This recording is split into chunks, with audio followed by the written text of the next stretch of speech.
Les mythes que nous tissons, même s'ils renferment des erreurs, reflètent inévitablement un fragment de la vraie lumière. Tolkien. Quand mythologie et astrologie se rencontrent, cela donne de belles histoires. C'est Astromytho, le podcast qui revient aux sources. Je suis Patricia, la créatrice de Des jours et des lunes, une amoureuse du soleil, de la lune et des étoiles. Et avec ma fille Pauline, une passionnée de mythologie, nous allons explorer à travers 16 épisodes les liens entre astrologie et mythologie. C'est Astromytho saison 1 et c'est parti!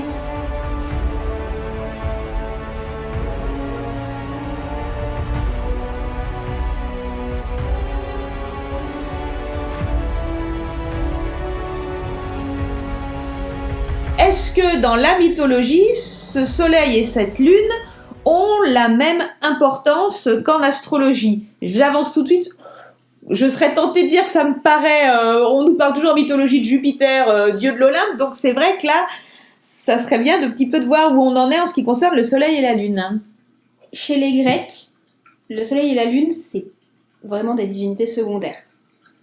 Chez les Romains, qui ont repris une grosse partie de la mythologie grecque, on en reparlera après, mais ils ont plus ou moins repris, c'est un peu compliqué, mais non plus, il n'y a pas une importance folle, même si on voit sur la fin de l'Empire romain d'Occident, donc celui que, quand on nous dit 476, déposition de Romulus Augustule, fin de l'Empire romain d'Occident, l'Orient il continue encore un peu avec Byzance et tout ça, mais on va dire que cette période-là, qu'on appelle l'Antiquité tardive, elle voit se finir les paganismes et débuter vraiment les monothéismes avec la religion chrétienne.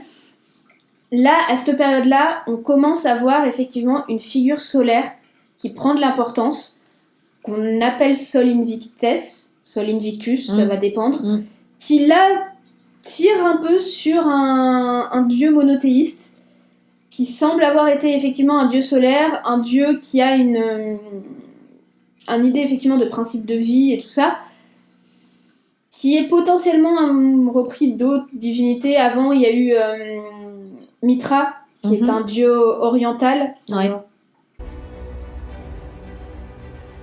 Vous avez envie d'en savoir plus sur les différentes appellations de ce soleil dans la mythologie ? Alors retrouvez-nous dès lundi prochain pour un nouvel épisode d'Astromytho. À très vite!